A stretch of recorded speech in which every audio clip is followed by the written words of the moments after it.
चिंकी बहुत सौभाग्यशाली थी, उसके 3 पति थे। उसे खुश रखने के लिए हमेशा नए नए तरीके आजमाते। चिंकी का जन्मदिन आने वाला था। अक्की, डैनी और काकू तीनों मिलकर उसके जन्मदिन की प्लानिंग कर रहे थे। वो आपस में बातचीत करते हुए बोलते हैं, अरे यार बहुत मजा आएगा चिंकी के बर्थडे पर। हम तीनों मिलकर उसे सरप्राइज गिफ्ट भी देंगे। हाँ जरूर, लेकिन वो बर्थडे गिफ्ट क्या होगा? अब हमारी चिंकी इतनी स्पेशल है तो बर्थडे गिफ्ट भी स्पेशल होना चाहिए ना। हाँ सही कहा आपने। मैं सोच रहा हूँ कि हम तीनों मिलकर चिंकी को हमारे पूर्वजों का सबसे कीमती मोती देते हैं। क्या ख्याल है आप दोनों का? अरे वाह, इससे अच्छा बर्थडे गिफ्ट तो हो ही नहीं सकता यार। लेकिन वो कीमती मोती के लिए कितने रुपए चाहिए होंगे? कम से कम 3 लाख रुपए तो चाहिए ही होंगे। सिर्फ 3 लाख रुपए? इससे ज्यादा महंगी तो हमने चिंकी के लिए हीरो की अंगूठी बनवाई थी। देखो यार, हम ना उस मोती का पेंडेंट बनवाकर चिंकी को गिफ्ट करते हैं। मुझे पूरा विश्वास है उसे बहुत पसंद आएगा। ये तो सोने पे सुहागा है। तो देर किस बात की, आप दोनों चिंकी के लिए कीमती मोती का पेंडेंट बनवाए। मैं खाने पीने और सजावट की जिम्मेदारी संभालता हूँ। ठीक है, किसी तरह की कोई मदद चाहिए हो तो हमें फोन कर देना। सुनो डैनी, हम चिंकी को सरप्राइज दे रहे हैं तो सरप्राइज के लिए चिंकी को घर से बाहर रखना होगा ताकि घर की सजावट भी शानदार तरीके से हो जाए। मेरे पास एक आइडिया है। मैं चिंकी को घुमाने के लिए पूरा दिन उसे घर से बाहर रखूंगा। इस बीच आप दोनों सारा मैनेजमेंट संभाल लेना। हाँ, ये आइडिया बहुत अच्छा है। इतना कहकर तीनों अपने अपने कामों की जिम्मेदारी निभाने चले जाते हैं। डैनी सुनार के पास जाकर कीमती मोती का पेंडेंट बनवाने को कहता है। काकू बाजार जाकर घर की सजावट और खान पान का सामान खरीदने जाता है और वहीं अक्की घर जाकर चिंकी को घूमने जाने के लिए मनाने लगता है। चिंकी, चलो ना मेरे साथ घूमने। मेरा घूमने का बहुत मन कर रहा है तुम्हारे साथ। अरे बाबा, मैं अभी काम कर रही हूँ, हम थोड़ी देर बाद चलेंगे ना। काम तो होता ही रहेगा ना चिंकी, पहले हम थोड़ा घूम कर आए। प्लीज चिंकी, ना मत करो क्योंकि मेरा बहुत मन है।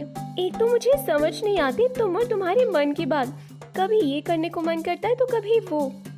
ये वो छोड़ो, प्लीज चिंकी मेरे साथ चलो ना। अच्छा ठीक है, चलते हूँ, लेकिन थोड़ी देर बाद, क्योंकि मुझे तैयार होना होगा ना। हाँ ठीक है, लेकिन जल्दी आना, मैं बाहर तुम्हारा इंतजार कर रहा हूँ। इतना बोलकर चिंकी और अक्की दोनों बाहर घूमने के लिए चले जाते हैं, जिसकी वजह से डैनी और काकू को अपना अपना काम करने का टाइम मिल गया। काकू पूरे घर को बहुत खूबसूरत बना देता है। घर की दीवारों पर गुब्बारे और लड़ियां लगा देता है। काकू उसका मनपसंद चॉकलेट केक ऑर्डर कर देता है जो बहुत बड़ा था। डैनी को सुबह से शाम हो जाती है और वो कीमती मोती से बना पेंडेंट लेकर घर आ जाता है। चिंकी और अक्की बाहर से घूमकर आ रहे होते हैं। शाम हो जाने पर वो दोनों घर वापस लौटते हैं। जैसे ही चिंकी घर में एंट्री मारती है, उस पर चमकीले स्पार्कल्स की बारिश होने लगती है। उसका स्वागत बहुत ही धूमधाम से किया गया। उसके सामने डैनी और काकू खड़े थे। डैनी, अक्की और काकू ताली बजाते हुए happy birthday to you, happy birthday to you, happy birthday dear Chinki, happy birthday to you. ओहो, क्या बात है, मेरे जन्मदिन की इतनी अच्छी तैयारी, मुझे तो पता ही नहीं था। ओह, अब समझी मैं, मुझे दिन भर घर से बाहर ले जाने की जिद क्यों की, ताकि मेरे पीछे आप लोग मेरे लिए सरप्राइज प्लान कर सको। बहुत तेज हो रहे हो आप तीनों। क्यों चिंकी, तुम्हें पसंद नहीं आया क्या?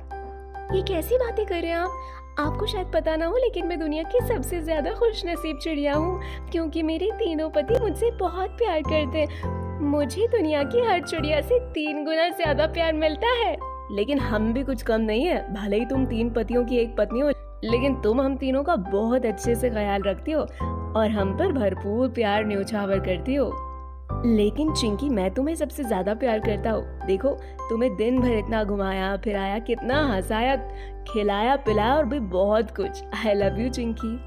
डैनी, ओहो देखो तो जनाब कैसे डींगे हाँक रहे।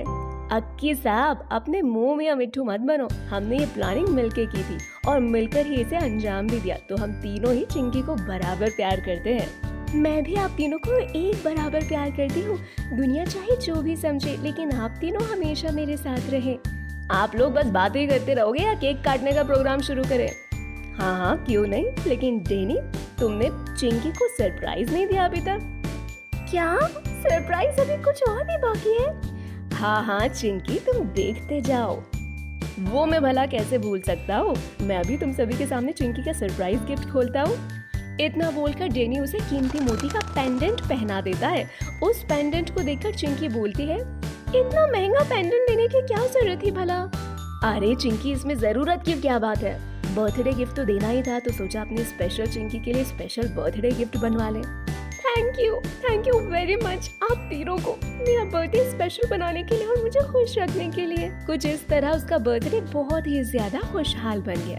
वो चारों खाना खाकर सो जाते हैं। अब चिंकी हमेशा ही उस पेंडेंट को अपने गले में डालकर रखती। उस पेंडेंट के मोती कोई मामूली मोती नहीं थी। जिस तरह नाग नागिन के वंश में नागमणि उनकी जान से भी ज्यादा प्यारी होती है, ठीक उसी तरह पक्षियों में भी उस कीमती मोती का मोल उनकी जान से भी बढ़कर था। एक दिन चिंकी के तीनों पति ऑफिस चले जाते हैं। चिंकी घर में अकेली थी और बर्तन मांज रही थी।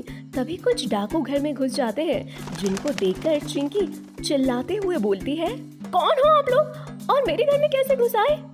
हमें वो कीमती मोती दे दो चिंकी, नहीं तो हम तुम्हारी जान ले लेंगे। मुझे कब से इस मोती की तलाश थी, आखिर ये मोती मुझे मिल ही गया। नहीं, ऐसा हरगिज नहीं हो सकता, मैं ये मोती तुम्हें कभी नहीं दूंगी, क्योंकि ये मेरे 3 पतियों ने मुझे मिलकर मेरे बर्थडे गिफ्ट पर दिया था। भगवान के लिए मुझे और मेरे पेंडेंट को छोड़ दीजिए। ए चिड़िया, तुम्हें हमसे डर नहीं लगता क्या? हम डाकू हैं डाकू, हमें जो चीज पसंद आ जाए हम उसे छीन लेते। तू चुपचाप वो मोती देती है कि नहीं? कोई बचाओ मुझे, मेरे घर में डाकू घुसा है, कोई तो बचाओ। अगर इस तरह चिल्लाती रही तो जंगल के सभी पक्षी आ जाएंगे और हमें पकड़कर कूट देंगे। तो अच्छा होगा कि हम इसे जल्द से जल्द किडनैप कर लें और इसे यहाँ से ले चलें, और हमें फिरौती में मुंह मांगी रकम भी मिलेगी, और कीमती मोती तो हमारा है ही। तुमने पहली बार कोई अकल की बात की है। चलो फिर इसे बोरी में भरकर ले चले यहाँ से। इतना बोलकर दोनों डाकू उसे बेहोशी की दवा सुंघा देते और उसके बेहोश हो जाने के बाद उसे बोरी में भरकर ले जाते हैं। चिंकी के चिल्लाने की वजह से सारे पक्षी दरवाजे पर आते हैं, लेकिन पहला डाकू बंदूक लिए वहाँ से रास्ता बनाता है। दूसरा डाकू बोरी में भरकर चिंकी को अपने कंधों पर चिंकी को ले जाता है। दोनों मिलकर चिंकी को अगवा कर लेते हैं।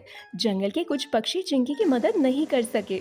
चिंकी के पड़ोसियों ने जल्द से जल्द उसके तीनों पतियों को फोन करके बताया और फौरन ही वो ऑफिस से घर आ जाते हैं। पक्षियों ने चिंकी के किडनैपिंग की सारी कहानी बताई, जिस पर वो तीनों आग बबूला होकर बोलते हैं, किसकी इतनी हिम्मत हुई जो हमारे चिंकी को किडनैप किया? मैं उसे चीर डालूंगा, फाड़ डालूंगा, जमीन में गाड़ डालूंगा। लगता है उसे अपनी जिंदगी से प्यार नहीं है जो हमारी चिंकी को उठा कर ले गया। उसकी तो मैं उन दरिंदों का खून पी जाऊंगा। एक बार मेरे सामने आ जाए, मैं पुलिस कंप्लेंट करने जा ही रहा हूँ। आप दोनों तब तक पड़ोसियों से जानकारी लीजिए। अक्की इतना कहकर पुलिस थाने जाकर किडनैपिंग की FIR दर्ज करवाता है और पुलिस वालों को लेकर चिंकी को ढूंढने निकल जाता है। इधर काकू और डैनी भी चिंकी को इधर उधर ढूंढ रहे थे कि तभी डैनी के फोन पर डाकू का फोन आता है। उन्होंने फिरौती के लिए रकम मांगी थी और उस कीमती मोती को उनके हवाले करने की मांग की, जिस पर काकू उन डाकुओं से फोन पर बोलता है, आपको जितने पैसे चाहिए मैं दूंगा, लेकिन मेरी चिंकी को कुछ नहीं होना चाहिए। डैनी और काकू बहुत ही परेशान हो जाते हैं। काकू पुलिस को लेकर उन दोनों के पास आता है। पुलिस वाले ने डैनी और काकू को फिरौती की रकम देने से मना कर दिया। पुलिस किडनैपिंग की पूरी जिम्मेदारी वो अपने सर पर लेते हैं और उन तीनों ने पुलिस ऑफिसर की बात मानी। आखिर में डैनी फिरौती की रकम का बहाना बनाते हुए एक खाली अटैची अपने साथ लेकर डाकू के पास जाता है। जैसे ही डैनी ने एक पैर से अटैची ली और दूसरे पैर से चिंकी के पैर को पकड़कर उड़ गया, तभी अचानक पुलिस उन लोगों को अपनी गिरफ्त में ले लेती है और उन्हें जेल में डाल देती है। चिंकी भी सही सलामत बच गई और वो अपने पेंडेंट को कोसते हुए उन तीनों से बोलती है, आप तीनों ने एक ऐसा बर्थडे गिफ्ट किया जिसकी वजह से आज मेरी जान चली जाती। अरे हमारे रहते ऐसे कैसे चली जाती जान? जान लेने वाले की जान नहीं ले लेते हम। हमने तो सोचा था कि हमारी चिंकी को हमारा स्पेशल कीमती मोती का पेंडेंट अच्छा ही लगेगा। ये तुम्हारे गले में बहुत सुंदर लग रहा है, प्लीज तुम इसे मत उतारो। आपके तोहफे में कोई खोट नहीं है, लेकिन इसकी वजह से आज मैं खतरे में पड़ गई। मैं इस पेंडेंट को कभी कभार ही पहना करूंगी। ये पेंडेंट मेरे तीनों पतियों का प्यार है, मैं इसे खोना नहीं चाहती। ये हुई ना बात। इतना बोलकर वो चारों हंसने लगते हैं और ऐसे ही चिंकी अपने तीनों पतियों के साथ अपनी सारी जिंदगी खुशी खुशी बिताती है।